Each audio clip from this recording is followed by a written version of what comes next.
What's up, everyone? Welcome into another episode of Golf on Tap, the first episode of Golf on Tap here in 2024. Today, of course, we're going to be breaking down the Sentry 2024, no longer known as the Sentry Tournament of Champions, the first of 8 signature events on the PGA Tour schedule this year. And oh yeah, the PGA Tour is coming back to a calendar year schedule here in 2024. Very excited for things to finally be underway. The short off season is officially over. Happy holidays. Happy New Year to everyone out there.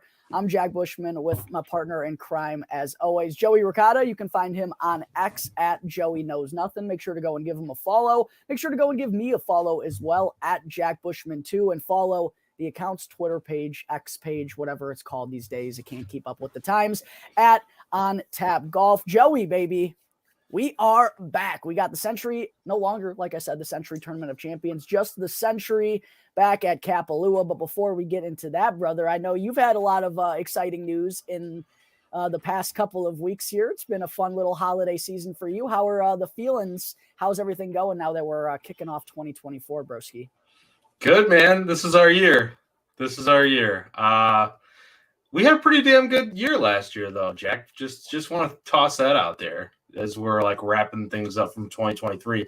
Feels weird to say 2024. Definitely. Yeah, a lot of things happened, man. As you know, got engaged right before Christmas. So also got glasses, contacts for a beard, some. John Rahm beard.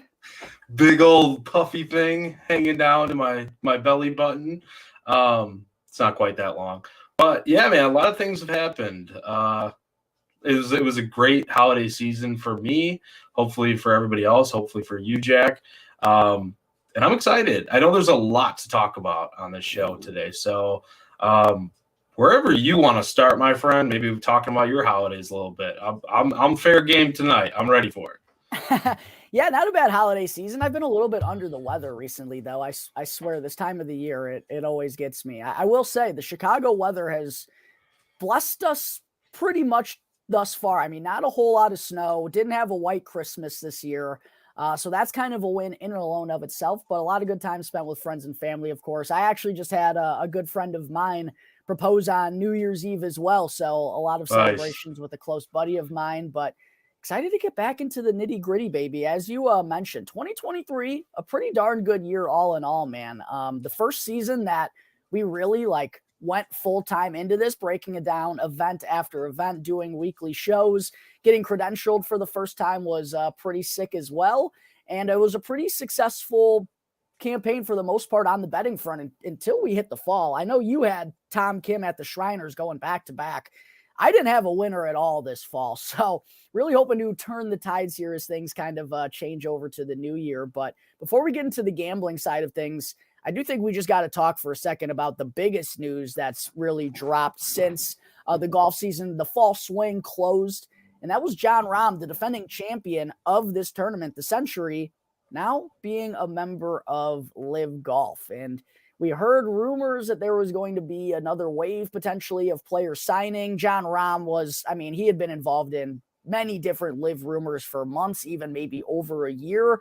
I kind of never really believed that it was going to happen. It just, the timing of it really didn't make all that much sense to me. But I mean, 300 to 500 mil, that's going to make a lot of people change their decisions and also kind of backtrack on some of the statements that they've made in the past regarding Live. But man, I will say, Joey, don't take me wrong. Brooks Koepka, Bryson DeChambeau, Dustin Johnson. There have been a lot of Cameron Smith. There have been a lot of good players that have defected to Live Golf. None of them are the big fish that Jon Rahm is. And I think this is the one that it really better make the PGA Tour open their eyes, because Jon Rahm, we were talking off the air, top 3 biggest golfer in the world, undoubtedly. Just kind of got snubbed a little bit as a PGA Tour Player of the Year, but a 2-time major champion, reigning Masters champion. Ever since I've gotten into golf the last 4 or 5 years, he's been up there battling for the number 1 spot. For him to go to Live, it does feel different than the rest of the guys. Even like Cameron Smith coming off of an Open win, it still doesn't feel as massive as Jon Rahm going to Live does. What were your kind of thoughts about Rahmbo departing the PGA Tour a couple months ago? It's a scale tipper. It's a scale tipper. Yeah, I'm like you. I hope that this really opens PGA Tour's eyes, and I don't see how it doesn't. Anytime you lose, like you said, a player of this magnitude, this was the biggest player to go over there, no question in my mind. Brooks obviously has had terrific moments. Same with DJ. I would consider those two the biggest. And you mentioned Bryson and Cam Smith, a lot of big players, but like a player that's at his peak right now, top 3 golfer in the world. Some would say top 1 golfer in the world, and probably should have won, player of the year or golfer of the year. But I just think that, man, it's hard to take what he said seriously now after all this time. And I get it. It's the money, 300+ million. But I mean, talking about like, oh, I'm playing for legacy and the money's, I'm not playing for money and, this and that. And I'm here to compete against the best in the world. And I want to win some of these classic tournaments and continue doing that and building the legacy. And it's like, what can you believe anymore? Like, the only person I can really sit here and say I 100% believe what they're saying now when it comes to PGA Tour over Live is Rory. Rory is the only person and there's probably others that I'm missing, I'm sure. But like Rahm was also one of those staples, I thought, that would never just fall for the money, because he's going to earn so much money over the course of his career and already has, that it's like, did you really need the 300+ million? Easy for me to say, a guy who's never gotten close to 1 million, but like, I don't know, man. It sucks for the game of golf, I think, not just PGA Tour, because let's be honest, most of golf fans are not watching that product. They're just not, and they're not really invested in it one way whatsoever. Anyway, so it's like, hopefully this really does tip the scales. I know it sounds like they're extending the the merger. So negotiations, at least. They need to get something done. Like Monahan, he needs to get something done. I know this is. I feel like he's pressured into it at this point, and who knows what that means as far as the deal goes. But what are you going to do, man? You don't have the money. You can't keep up with the Saudis, as we were talking about before hopping on here. So those are kind of my thoughts. It's going to suck to not be able to bet him until this whole thing actually does merge together. And I know that's very, selfish reasons, but like, it's going to suck not to watch him in these tournaments, especially like this one that we're going to talk about, the Sentry Tournament of Champions. He's the defending champ at this tournament. So right off the bat, Jon Rahm center stage to open up the return to golf, to PGA Tour. So that sucks, man. Definitely sucks. And who it sucks the most for is the fans, the viewers who want to watch these, the biggest names in golf go head to head as many times as possible. And, Jon Rahm leaving means he's only going to be able to play in the 4 majors. And 2 years in a row now, the Sentry will not be able to have their champion go and defend their title. And that has to be just, again, a recognition moment for the PGA Tour that we're still 2 years into this and we haven't solved our problem. And now it's looking like Liv has even more of the leverage, and the negotiating sides are going to be on their favor because all cards are out there on the table. I mean, it's just turned into such a nightmare situation. And like you mentioned, it really hopefully gets solved here soon, and the PGA Tour is doing everything in their power. I don't have much faith in them to be doing that, honestly, but hopefully this happens sometime soon, man, because the field this year, it has been extended to 59 players. It's the biggest field that's ever happened in the history of the Sentry, but it still doesn't feel the same without Jon Rahm being right there at the top. And it's going to be weird to see him also not be able to defend his titles all throughout the early parts of the season when he was just on a rampage last year. So definitely sucks. Hopefully the PGA Tour figures it out, because us fans deserve a lot better than what we're getting right now in so many different ways in the golf world. It's got to get fixed, man. Maybe it'll finally cause some change here for the viewership. Not just like, and I don't mean like the rating sense, because those are already down because you don't allow people to watch it consistently on consistent channels at consistent times. And then when you do, you go to commercial when somebody's about to hit a key shot. So maybe, just maybe, Jack, this year will be the year that they start to figure that the fuck out. I don't have faith in it, but I don't either, but I'll keep my fingers crossed on it. That's all we can do, man. But yeah, what do you say? You got what are hot topics? I feel like that was like the main hot topic before at this time off. How many weeks off did we have? Like 5 weeks? Probably like 5 maybe or a little 6. bit longer. Probably like 5 or 6. Somewhere in November was the RSM, so it's been a little over a month. Not terribly long. John Rahm was the real big news.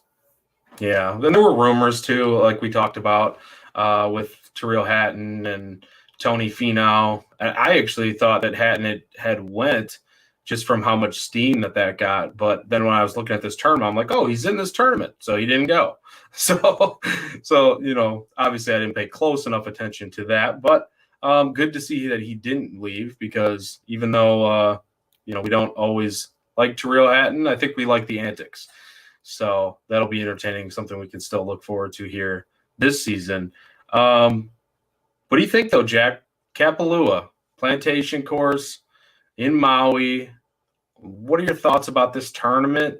Maybe some things that you've noticed from years past, or if you want to dive into the course, what are your kind of overlaying thoughts here as we look at it?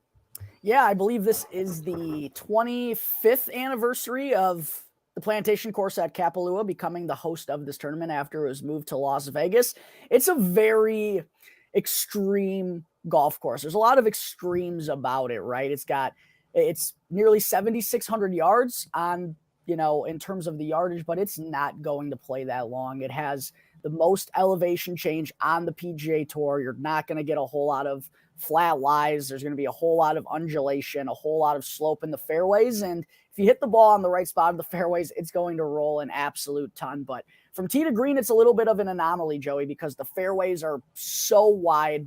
Everyone's going to be hitting them, and they have a lot of those rollout spots. Like I mentioned, it kind of mitigates distance a little bit. I think distance helps, but you don't really need to have to be long, because a lot of those funnel areas carry the ball to the same spot. And then with the greens, they're the largest greens on the PGA Tour. They're super easy to hit, over 80% green in regulation percentage. So tee to green, it's kind of interesting. I think really what you want to be looking for when breaking down this tournament and seeing what guys are going to do well, it's going to be the ones who do really well in terms of proximity on their second shot, because hitting the greens isn't going to be a problem, but putting it close to a spot where you can actually make a birdie, that's really the key of this tournament. But it is going to be a scoring frenzy. It's been that way. 4 of the last 5 years have reached at least 23 under par. We saw Cameron Smith go absolutely nuclear at 34 under a few years back to set the course record. It really is a scoring frenzy type of event, because there just there isn't a lot of trouble, because the fairways are so wide, the greens are so big. Guys are going to be racking up birdies. The par 4s, there's 11 of them. One thing that also is interesting about the Plantation Course, only par 73 on the PGA Tour schedule. So there's only 3 par 3s here on the course. It's really interesting. One of the anomalies we don't see very often. The par 4s, though, there's 11 of them. 8 of them are shorter than 425 yards. I already talked about the rollout that's going to be happening. So you're going to be getting a lot of flip wedges into the par 4s, and you really got to be scoring with them in order to keep up with the pace here. Taking advantage of the par 5s is obviously super important. They're super gettable. And making pars there just isn't going to cut it in order to keep up with the pace. One thing that has really stood out to me, Joey, looking back at the winners of this tournament, all of them basically do really well. They rank in the top 3 for the most part in putts per green in regulation, meaning you just got to be putting the ball 15 to 20 feet away from the pin, and whoever makes the most of them is going to win the tournament. It honestly is one of the tournaments where putting means the most. You got to have a hot putter going. You got to be converting on those birdie opportunities, because someone is probably going to be pushing 30 under in this tournament. There doesn't look like there's going to be a whole lot of high winds. That's really the only defense that Kapalua has. So it's going to play like a resort-style course. Guys are going to be making birdies in bunches. I think players who hit their wedges really well and have shown an ability to get hot and can make birdies in bunches on these slower Bermuda green types. One thing to note, Bermuda here plays a little bit more Velcro-y than other places, which causes them to be really slow, but you're looking for guys who can just absolutely go out there and score. I mean, and I don't think it's been a surprise to see who's won this tournament. Really in the last 10 years, it's been some of the best players in the world, guys who just play those consistent games and put themselves in a lot of good spots. So I quite honestly think we're going to see another very high-level golf player win this tournament once again. I just think that's where it sets up the guys who give themselves the most amount of looks and avoid those trouble. That's the best in the business. So it's going to be a scoring frenzy, Joey. We're going to have a lot of birdies on our hands, but should be a fun tournament to watch. I mean, the views that Kapalua offers of the Pacific Ocean, everything is super great. And one thing we have yet to mention, Joey, that's awesome about golf coming back, is the primetime golf that comes with it in Hawaii. Friday night, Saturday night, Sunday night, with Hawaii being 4 hours bus behind us here in the Central Time Zone. Always makes for some good appointment television late at night. So should be a good tournament, man. I'm super stoked for it to get back. Like I said, I don't think it's the quite the type of field now that Jon Rahm is gone, but still getting basically every of the top player on the PGA Tour in the field. Rory McIlroy is the only one who is not going to be playing, who is eligible for this tournament. That's what gets it down from 60 to 59. But looking for guys who are good with their wedges, guys who are, I think, good on uneven lies. There are some courses that have more undulation than others in the fairways. I think those are things to look for. And also guys who can get hot on 15 to 20 footers on these Bermuda greens. Those are really the things that I'm looking for this week. I love it. A lot of the same things I was looking for as well this week are looking at. Balls will roll. And that's something that you said. Third longest course on tour, but it's not going to play like that. It doesn't seem to every year. I wrote down in my notes here, we could see between 24 under and 30 under. That's kind of where I'm looking at it. So Birdie Fest, you're going to need those guys that can go really extremely low. Finding that though is going to be difficult, but maybe not too difficult. Like anyone above 50 to 1, really. There's some names there that really do intrigue me as we will look at the golfers in this field. But I do think that 40 to 1 and under, we're probably going to see a winner more than likely this week. It's not really a long shot type of week, but there's not that many golfers in the field, period. So all the golfers in here do have merit, but just maybe not the type of tournament for them. Even though it's a no cut event, 59 golfers, that whole thing. So it sucks to look at this list here and see that Ludwig Aberg is 14 to 1. That was something that we were talking about as well. But we'll get into all of it. I really approached this from looking at approach shots from the fairway, and bombers still will have a little bit of an advantage because they're going to hit it longer and then get the rolls. So, they'll still have a little bit of an advantage, but I don't think it's not as necessary. You're probably looking at somebody that can get hot with the putter, like you were saying. Approach shots from under 100 yards seems to be a lot of those here. And then the 100 to 125 pocket I was also looking at, especially for those guys that might be a little bit shorter, because I think that could be important. But I was looking at a nice little breakdown, Jack. I was looking at rickrungood.com. Basically, the way they summed it up, and they had this graph in an article there, and I wish I could shout out the exact, if there was a specific author. I don't have that in front of me right now, so apologies. Basically, they said this is a second shot course, in other words, because a lot of the same shots off the tee, a lot of the shots will go to the same bucket off the tee. So you're not really getting a leg up really off the tee necessarily. But, of course, the guys that are going to do better off the tee are more likely to put themselves in good positions. But it's not like a huge advantage. So I do agree with your point there, Jack. I think that's a great point. But yeah, man, what do you say? You want to go ahead and look at who's in this field and maybe try to pinpoint some outrights or some golfers that we like, some golfers we don't like this week? Yeah, I'm definitely about it. I thought you pointed out some great points there about 75 to 100 yards is an area range that I looked at this week, 100 to 125. I think we're going to see a lot of shots coming from there, especially on the par fours. One fun fact I did want to add as well that I wrote in my column breaking down the tournament this week.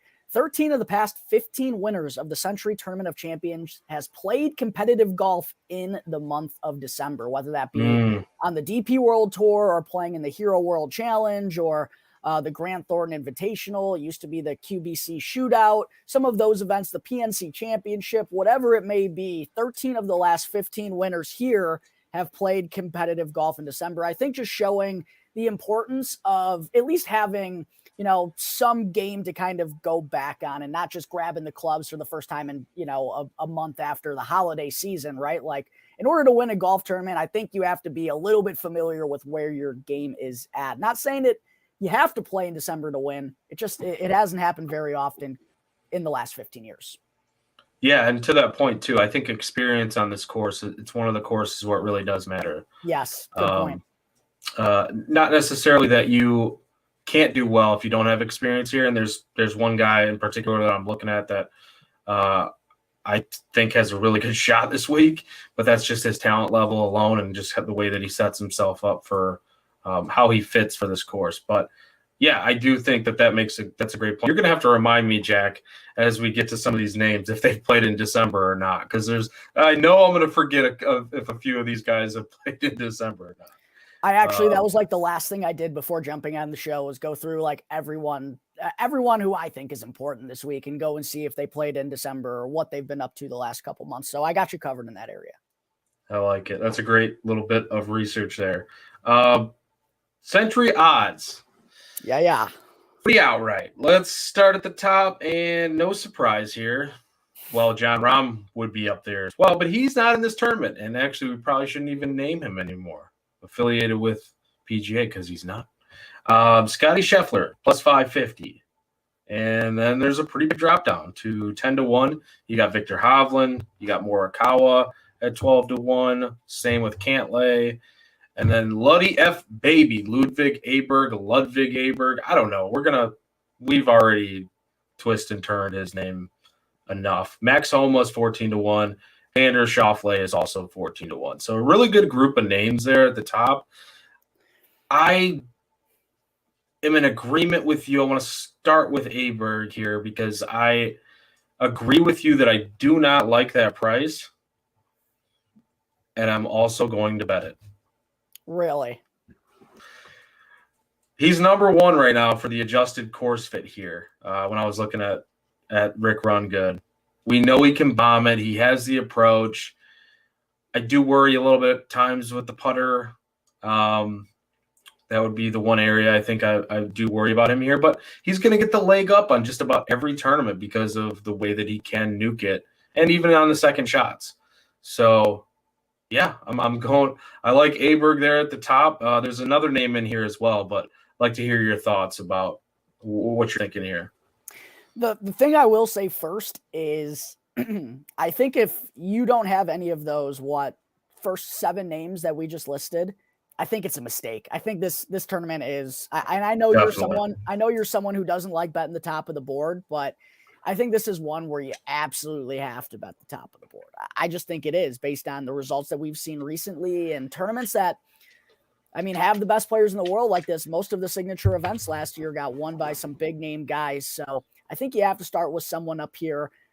For Luddy F Baby, man, I just can't get to it at 14-1 on a course that he's never played before. It feels like a spot where you need some experience. I'm not doubting his talent. He's incredible. And listen, probably by the signature events in the Florida swing, he'll probably have rightfully earned this 14-1 number. I'm not betting it until he earns it. If I miss this one, so be it. There are other spots where I feel like I'd personally be more inclined to bet it. I'm just not getting on Luddy F Baby at 14-1.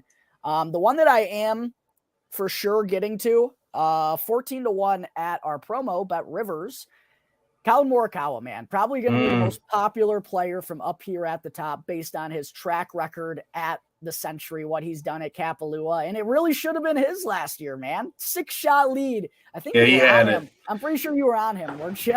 I think you know what? I'm pretty sure you were. That's a good question. I'm going to look back at I started to do that, and then I just got off it and made my own notes for this year because I was like, I don't want to be I don't want to look back at last year and just have be boxed into this corner of like what I should expect. And I made it all fresh.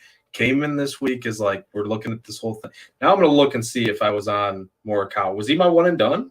I don't think. No, your one and done was Sung Jae. You used Sung Jae at the one and done last year. Anyways, go and check if you were on him. Definitely bet Morikawa last year. I thought you were. I thought my memory served me right. Yeah, blew a 20-1. Blew a 6-shot lead going into Sunday. Just had a disastrous final round to let John Rahm claw all the way back. I know Collin Morikawa is going to be very popular for many different reasons. Great wedge player. Tops out in a lot of those buckets that we've been looking at, right? We know you just mentioned it could be a second shot golf course. Collin Morikawa is one of the best at second shots in the entire world. A lot of signs are pointing in his direction. And man, it just feels like this is going to be Morikawa's revenge in my brain. I've been kind of researching this tournament for the last couple of weeks now, Joey, to get myself ahead of everything. Unfortunately, I got a little sick this week, so the plan didn't go as perfectly as I wanted to, but I've been researching this event for a while, and I told myself, regardless of the odds, I don't think there's any way I can't bet Collin Morikawa. So he's the one that's really stood out to me here, 14-1 with the enhanced odds at Bet Rivers. The other name that really stood out to me, it's not surprising, but it's Scotty Scheffler at 5-1, man. Looking at his past results at Kapalua, this is going to be a scary thing that I'm about to tell you, Joey. Scotty Scheffler has gained over a stroke putting in both of his appearances here. Huh, really?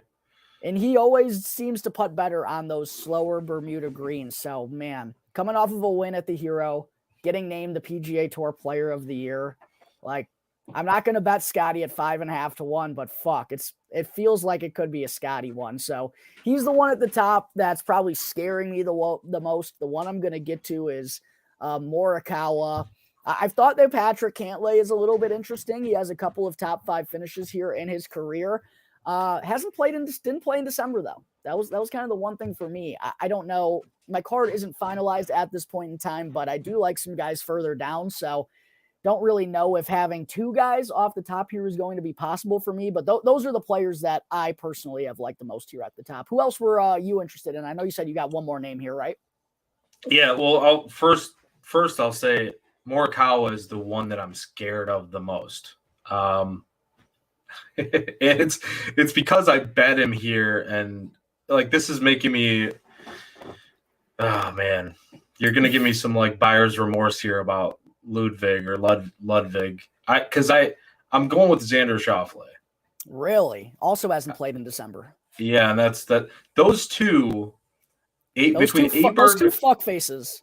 Those 2 fuck faces between Aberg not playing this course before in this event, and then Schauffele not playing in December. Now that you tell me that, not feeling great. But I think if there's a guy that can just come out here and dominate without playing, I think it's Xander. I think he probably is the most likely to, him or Scotty or like one of those. I think Jordan Spieth is a guy that needs to get into a rhythm, guys like that. So I wouldn't be betting him this week. I know he's further down, but like there's certain guys like that where I'm just not interested in if they haven't been golfing. Xander, I think he's got the experience here. I know off the tee we said probably doesn't matter as much, but he's top 7 in the field on this course out of the golfers in this field. So that with the experience, he's going to put himself in pretty good positions, of course. X going to give it to you, baby. 14-1. I like it. I want to lock that one in, but I also am very scared about Morikawa, and my decision was kind of between Aberg and Morikawa for that second one. I don't mind the Xander pick at all. He's got a really good track record here. Obviously has won. Last year, he withdrew. I remember he had a back injury that happened after round 1. But other than that, a really good track record here at Sentry. So I don't mind that pick whatsoever. Yeah, so then hopefully like this time when I say X going to give it to you, he actually does. It's been a while. It's been a while. So as Ross says here, our new co-host for the show. Shout out Ross. Coming soon. X gonna give it to you. He says, cheers to the new season, boys. Excited to join the show too, as well in the comments. So with that said, we're excited to have you on. Jack will be teeing it up with Ross. Not sure when you guys rolling next week or what the schedule looks like between the three of us, but that's going to kind of be the new system here. So, but we'll announce that when we know a little bit more on that front of things. Tom Kim, 25-1. Jordan Spieth, 25-1. Just talked about him a little bit. Would like to hear your thoughts on that. Matthew Fitzpatrick, 25-1. Terrell Hatton, 30-1. Tommy Fleetwood, 33-1. And then I'll kind of stop there for a minute because there's a lot between that 35 and I'd say 45 range. Jack, what do you think here? Yeah, this is another very intriguing range that I expect a lot of people to be getting to as well. A couple names stand out to me in particular. Tom Kim, excellent debut here last year, T5, I believe it was. And obviously we know the talent that he is. And even though it was a little bit of a slower start to the season for him, he really ended things well with a runner-up finish at the Open and then defended his title at the Shriners Children's Open, which you were on him for. I was there in attendance. Too stupid to bet him, though, unfortunately. I do think this is a good spot for Tom Kim. He's someone who's super intriguing to me, although he didn't play in the month of December. I would have really liked if he did. Matthew Fitzpatrick, interestingly enough, is interesting to me. I don't love that number, but he played pretty good at the Hero, finished T7 here last year. Can get him at 28. Those were kind of the two names that stood out to me the most. Haven't bet either of them yet. I'm really torn between those two. I think Spieth is a little interesting as well, given his track record. But I do like Fitzpatrick and Tom Kim more. Probably only going to have room to bet one of them, though. So still kind of lobbying back and forth between those two. But who did you find intriguing in this range? Honestly, nobody. Really? If I had to, it'd probably be Tom Kim. I think that would be the most interesting. I think Hatton is just going to come in there and dick around. All the rumors like circulating right now. I mean, that's not like he's going to be bad, but I just think that there's a little bit. I just don't see him winning this week. I guess I should say. Top 10, fine, something like that. He's not going to win this tournament, and if he does, then I'll just look like a moron. That's fine too. Fleetwood's definitely not winning this tournament. Never Tommy. Hold on. Before we go any further, I was literally thinking when I was eating dinner like an hour ago, I'm not going to bet on Tommy. I'm not going to do it. And I told myself at the end of last year, I'm not betting on Tommy till he wins. I'm over. Fine. I'm fine if I miss it. But it would be really ironic if Tommy won the Sentry Tournament of Champions. Like, I know it's not that name anymore, but it would just be super ironic if that was like his first PGA Tour win was the fucking Sentry Tournament of Champions and he's never been one. I was like, that would be like very fitting. And it's not in technically the United States. I'm again not betting on it, but it would be kind of funny. I guess, and that would be like the spot that he would actually, you would think do well, yeah. Right? Yeah. Yeah. I just, man, I don't know. Not doing it. It's not happening. We're not even going to go there because we're going to actually talk ourselves into wanting to do it. And keep just, scrolling. You got to keep moving. Got to keep moving. Scrolling. Don't like Spieth for the reasons I gave, but it does make sense.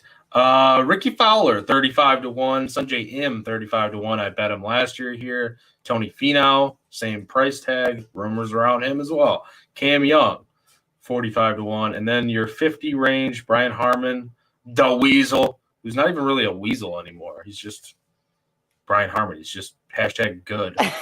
The ladies love him, and so do the models. Russell Henley, 50-1. So that's kind of those are your names there between 35 and 50. I do have quite a bit of interest here, Jack. What are you on? Are you on anybody? Yeah, interesting range. I bet Sungjae Im with you last year as well when he was your one and done. Finished T13. Kind of a quiet year for Sungjae. I don't really know what to expect out of him this week, but I think 35-1 is a decent number. We probably bet him at a worse number last year, if I had to guess. So I thought that was a little interesting. Finau has like a really hit or miss track record here. Played pretty good at the Hero. I don't know if that's worth anything, but 35 seems like a decent number for him. Cam Young, by the way, biggest 50-1, I believe, with the Bet Rivers and Hands odds. He has a new caddy this week. Him and Paul Tesori are no longer together, interestingly enough. Paul Tesori is now caddying for Brendan Todd. I forget the new name of Cameron Young's new caddy, but did that have anything to do with the stuff you were hearing as watching it live Wasn't there like some very angry? Wasn't it an angry Cam Young when you were watching? One thing I've definitely learned about Cameron Young is he runs hot. And he seems like he's actually like, when you see him, he seems like he's very quiet and like soft spoken, but he is feisty out there on the golf course. A lot of club slamming, a lot of F-bombs. I don't know if that led to a rift with him and Paul Tesori, but I could see how like it would be a little bit of an uncomfortable relationship. And I'm sure Paul's probably worked with guys in the past who have run hot, but like, it does make for a little bit of an odd dynamic, and it wasn't the longest relationship. I believe they came together before the Players last year. So only like 8 months together, I guess, in action as his caddy. But one thing to note, Cameron Young has gone in a different direction. Super big number. Not really interested, though. He kind of played like shit all in December. Brian Harman, 50-1. I don't hate it. I don't hate it. I really he don't can hate putt it. it. Yeah, I think it's actually makes a lot of sense here. I used him as my one and done last year, but didn't bet him here. I don't hate it. 50-1 isn't terrible. No, not for a guy that's out there winning majors. I don't think it's that crazy.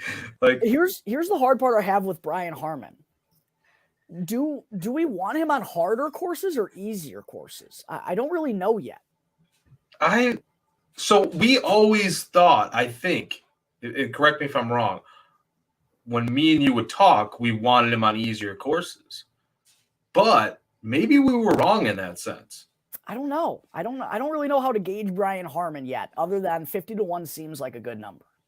I think you're just playing price at this point, and I'm going to give you a really good number for somebody here in a second. But I like 3 people in this range, or 2 actually technically in this range. Ricky Fowler. Ricky. I mean, dude, his career at Kapalua is a very good career. He just had an absolutely one of his best seasons that he's had in quite a while. But at Kapalua since 2013, I know it's not like a huge track record, but he's played some of the most golf here out of anybody in the field. 6th in 2013, 5th in 2016. That's dating back a while, both of those. I get it. 4th in 2018, 5th in 2020. Like, it seems like he's finishing near the top here at the Sentry. And I think with the wedge play that he has, putting on slow Bermuda grass, like this could be a good spot here for Fowler. And then the ladies love him. The models love him. Like I said. Yep. See, even the dogs like him. And he's a dog in this field because he's 45-1. So that's some nice plus money. I'm going to go with Russell Henley. He seems like a nice fit here. The strokes gain approach, expected yard buckets, he seems to fit in really well with. So those are the 2 names in this. And then I have somebody who's just outside of that. But do you have any thoughts there on those 2? I know who you're betting outside of this range. It has to be. Dude, you think I wasn't going to do it tonight of all nights? We're back. Golf is back, baby. It's not back unless you're betting on Jason Day. What a beautiful day. Oh, yes, I am betting Jason Day. What's he been up to? give me the spiel on Jason Day. Well, he's 55-1. That's all that matters. He won a tournament in 2023, Jack. I don't know, his fall. I think his fall was also really good too. So he did with Lydia Ko. Is that how you say his name? Lydia Ko, and that would be a woman. Lydia. They played in the Grant Thornton Invitational together. Okay, so I did not watch any bit of that or keep up with that, but I saw that he won. So I was like, okay, if he's winning in December, Jack. You're a maniac. I know, it's ridiculous.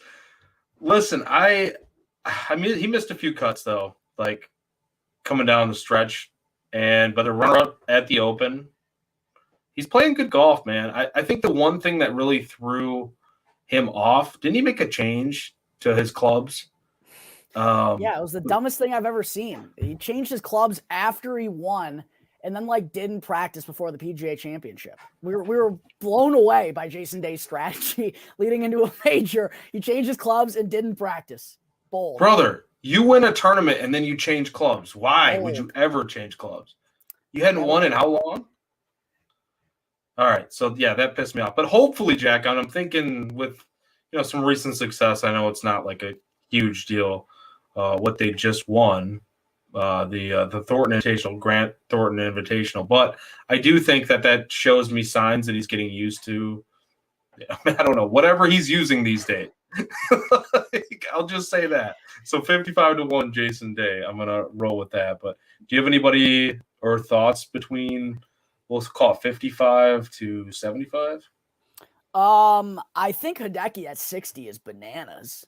That's a nutty prize. But we always say this about Decky, though, don't we? I know. It's Hideki. I don't know. But I just thought that was a really big number. I mean, Cam Davis has shorter odds than Hideki. Yeah, what are we talking about here? That's a little odd to me. So I thought like 60 to Hideki. That's a pretty big number. I really didn't have that many thoughts about this range. Eric Cole is an interesting play this week. I don't know if he's going to win this tournament. I think he's probably a better DFS play than he is an outright bet. But what usually negates him is just spraying it off the tee. That's literally like the one glaring weakness in his game. Obviously, that gets mitigated here with the fairways averaging like 59 yards. Some of them are as wide as 100. And he's an elite wedge player and a really good putter, someone who can get hot and make a bunch of birdies in a row. So I think Eric Cole's interesting, but probably a better DFS play. But yeah, out of this range, Hideki was really the only one that stood out to me. Anyone else before 75-1 before we keep scrolling? Not really. We do have a question here, though, from our guy Ross. He asks, is Tommy Fleetwood the Justin Herbert of golf, talented and will stay in the game but can't finish? That's an interesting comparison. I will say, I think Tommy probably deserves a lot more flack than Justin Herbert does, because Justin Herbert's still like fairly young and Tommy's been around this block like for a decade, still trying to win in the United States of America. But as far as like kind of laughing losers, yeah, I mean, the whatever Chargers they are, they could probably just kind of be thrown in that boat as a whole in comparison with Tommy Fleetwood, quite honestly. Right. Yeah, that's a great point. This is an individual sport. Well, you got your caddy, but like it's an individual sport, and Tommy Fleetwood controls his own destiny. Justin Herbert, on the other hand, the Chargers suck. I could compare Fleetwood to the Chargers. I think that's a good comparison. That is a good comparison. Yeah. Look good on paper, never win shit. Yep.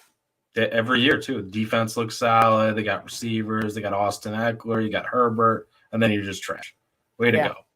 Yeah. Actually, Ross, I really like that comment because that fits. Yeah, it does fit. So, yeah, I don't know. I have nobody else here. I thought maybe Keegan, your boy, made sense. I also thought Cole and Matsuyama, you can make reasons for all of them. But I kind of went a little bit further there. So I started to go down the Postman route. Oh, that's who I was going to bring up. I actually really like JT Poston this week, but it shouldn't come as a surprise. I like JT Poston a lot. So. Yeah, and I don't know why you're surprised, Jack. We seem to be on like 2 or 3 golfers the same every single week. So that's true. But I mean, this far down though in this tournament. It's far, and it's your boy too. So like, of course you're going to get excited. I understand, and I'm going to surprise you even again as we get a little bit further, because I did take one long shot, which was pretty stupid. But and you're going to laugh at me. I know you are. But Poston here, 80-1. T3 at the Shriners, as you know, of course. T44 at the RSM. T21 last year at the Sentry. He was T11 as well here. So he has both. Slides in 5th as the 5th best adjusted course fit. There will be a lot of approaches like we were talking about between that or inside the 100-yard mark. He was 4th in approaches inside 100 yards this past season. The putter's good. There's a lot to like here for JT Poston. So, but I do want to hear your thoughts and how you got there as well.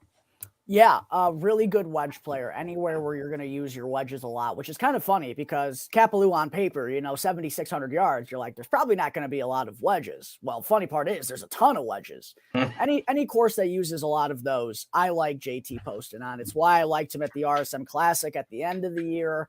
Didn't go as I had hoped, but I believe also you can get him 90-1 enhanced offers with Bet Rivers. That 90-1 is big enough to lure me in. Another thing I liked about JT Poston, has won at the John Deere Classic TPC Deer Run, another course where you just see a lot of uneven lies and a lot of slopes. And he's played that course a couple of times as well. So I think for me, I don't expect him to be uncomfortable with those uneven lies. And the putter, the putter does a lot of good. My one concern about Poston is it seems like when he needs that putter the most, it can kind of fail him a little bit, but still 90-1 odds.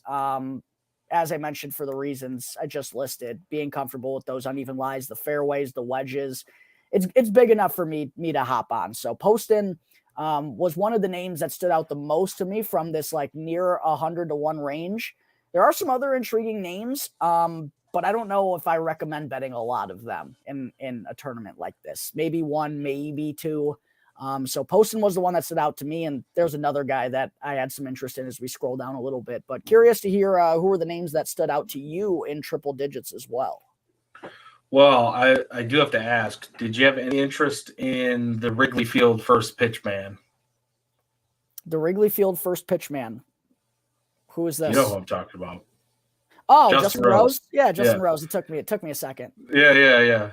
I don't know why I introduced him like that, because he's got way better accomplishments than that. But like in my head, he's an Olympic gold medalist. I mean, yeah.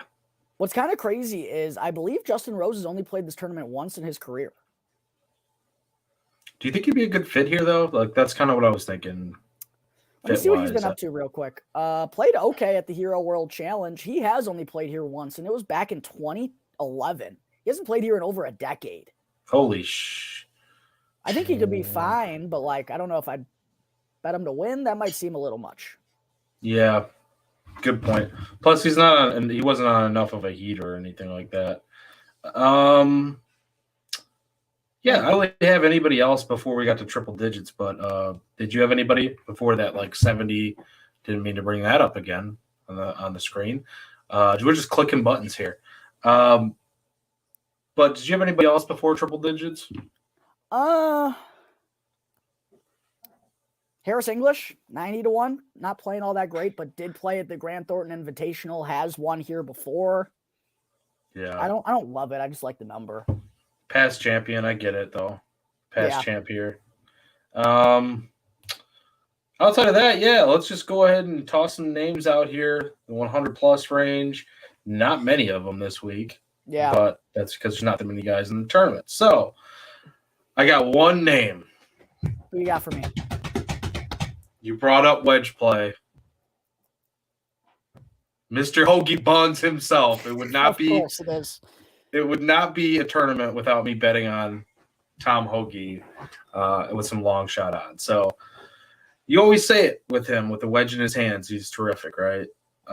Finished T3 in his first appearance here last year.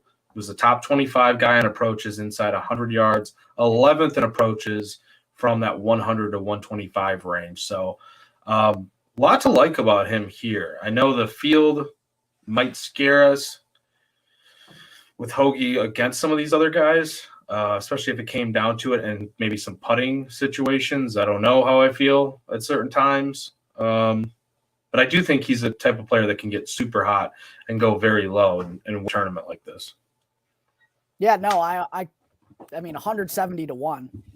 It's a big boy number. So yeah. I understand. We've talked about Hoagie and the wedges before.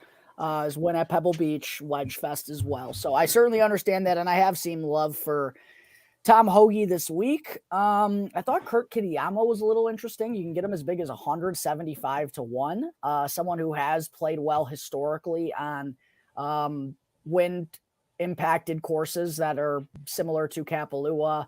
Won at Bay Hill last year. I feel like this course, I don't know if I want him on a birdie fest necessarily, but I think that's a big number. I also thought 200-1 on Emiliano Grillo was absolutely bonkers. I don't think I'm going to bet it just because I don't know.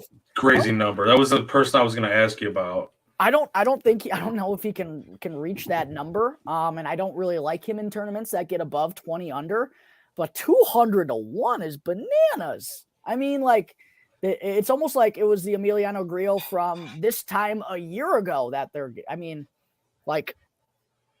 Guy finished top 10 in the last major of the year, made it all the way to the Tour Championship. Like, that's a little confusing to me. Did you even call him the Grill Master? I didn't, and we're by water. Right. What are we doing?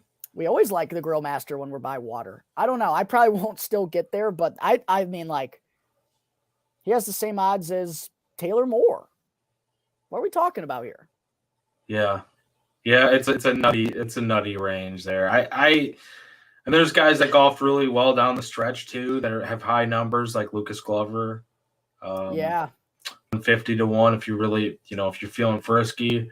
I don't think that's terrible at all. Like we've seen him get hot. I don't know. I'm curious though to like where some of these numbers come from. Like I get it's all model based for the most part, but a lot of these guys pick up steam and then some of them don't, and then they just kind of sit.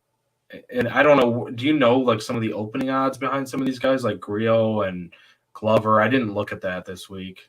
No, because opening odds had to be like a couple weeks ago, right?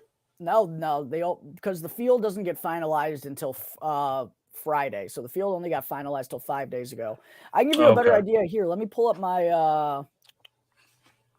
Usually, I know that's how it works, but like I didn't know with it being kind of the real first week back.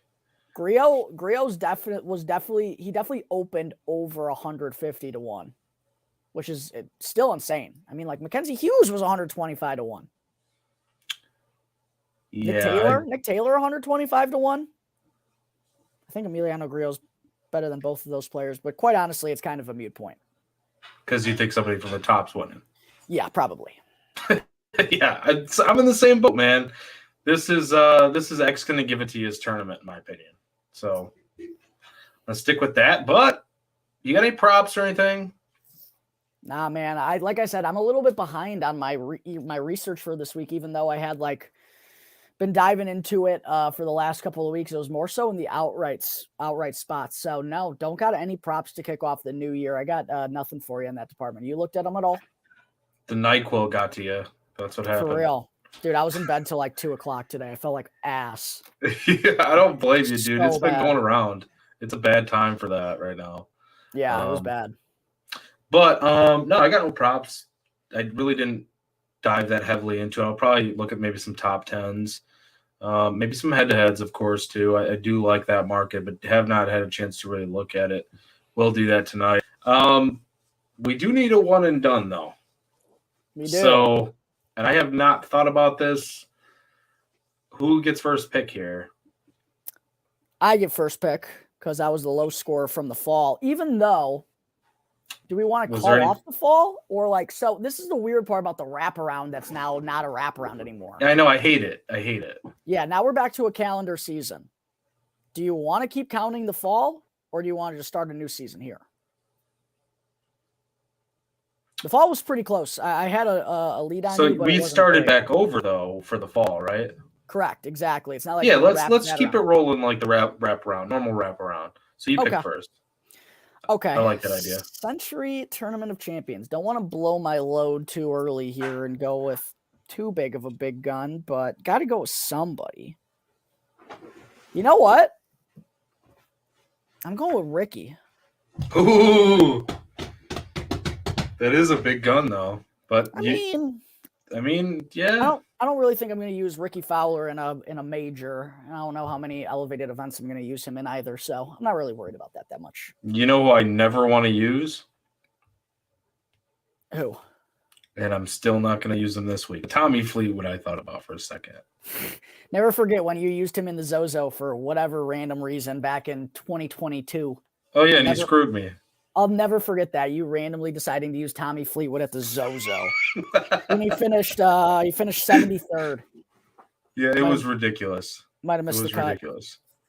I wanted to go with a bigger name at that tournament for whatever stupid reason. I don't know what I was thinking that day. Let's not just talk about the Brit Tommy Fleetwood in Japan. Right. It just didn't make any sense, honestly.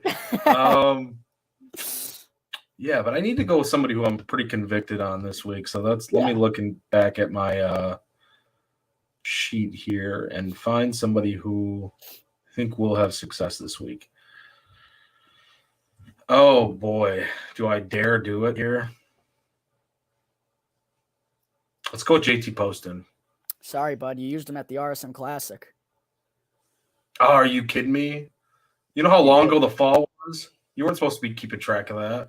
You used him at the RSM Classic. He finished 44th. I don't know what to tell you. Well, I'm not picking Tom Hoagie. You could. I could. Because it's kind of like a burner tournament first week back. It's tough. I mean, it's tough. You don't want to use like a stud, but you want to use someone good. Well, plus, we're not going to get ready. that many points, though, racked up if he finishes dead last this week. If you think about it. Are we doing it that way? Yeah. I mean, you get 59th if you come in dead last. Right, but like in comparison, that's not terrible. Let's go with Tom Hoagie. Fuck it. I don't want to waste anybody. All right, there you go. Mr. Hoagie Buns is locked in, gone for the rest of the year, which I'm sure you'll probably bring him up like 4 more times somehow. I'll find a way. You used him at the Sentry Tournament of Champions. Remember, you used him at Kapalua. He came dead fucking last. Send me the list after we get off of here so I can I'm going to make a little Google Doc. It's an easy list. Yeah, we don't have many at this point. But send me the list so I can keep track of this because I usually always forget like every single week who we've used and who we haven't. And I just go into the week with like who I'm convicted on. And that's how I do the one and done. I sent it to you right now. So you got it. I like it. Who's a golfer that you absolutely want nothing to do with this week? Golfer I want absolutely nothing to do with this week. Let me look at this real quick. Sam Burns. Want nothing to do with Sam Burns. Yeah, I think that's a good pick. Who else do I want nothing to do with Denny McCarthy? Forever, actually. I don't want anything to do with Denny ever. I think he's banned from our list, all of our lists. He's big time banned. And I don't want Nico Echeverria. Well, that's kind of obvious. That's not obvious at all, actually. 600 to 1, why not? I think he won the Puerto Rico Open. Put a penny on it if they allow you. I don't know. The guy I want nothing to do with this week, I think Terrell Hatton, outside of like placements, if you're just talking like top 20s, top 10s or something like that, I don't want anything to do with him. I don't think he's winning this week. Same goes for Jordan Spieth, although I do understand it a little bit more. But I think Hatton's the one for me that I'm staying away from the top. Looking down just a little bit, I don't know. This is kind of tough to decide here. So it could just pop up randomly. I don't think it's a Corey Connors week. Probably not. Unless it's at the Valero Open. It's usually not. Yeah, so another one. We'll stay away from him too. But yeah, Jack, with that said, final thoughts for this tournament. We do have a Ross talking about long shot with something to prove. Keegan Bradley, only third tournament since Ryder Cup snub. It's a good point. Something to prove. Listen, that's your boy right there. I'm usually on Keegan any chance that I can get, but he's been pretty bad at the Sentry TOC in his career. I mean, he has a T4 there before, but not all that consistent. I don't know. There's other weeks I will for sure be on Keegs. Yeah. Yeah, I agree. Another tournament, another day for me as well. But Jack, final thoughts for the Sentry Tournament, and I guess it's not Sentry Tournament of Champions, but to us, the Sentry Tournament of Champions. Starting back up the PGA season, we will get, well, not the season, but we are back. We've returned, and we will get primetime golf. And you know I love me some primetime golf, so I'm excited, man. What are you thinking? That's what I was going with it too, baby. Your boy could really use a nice, relaxing weekend. Life has been a little chaotic these last few weeks. I'm ready to just settle down and watch some golf. And we get to do it late at night, kicking back, feet up. It's excellent. We don't get it often enough. So really, really always enjoy the PGA Tour starting off their season in Hawaii. It makes for very good viewing hours. And, you know, with the field that they have, so it should be a very good tournament. So hopefully we start the year off with a bang, though. Like I mentioned off the top, it was a pretty crappy fall for your boy. So I'm going on vacation in a month. I would like to have some more schmeckles to bring with me. That would be lovely. Who doesn't want more schmeckles?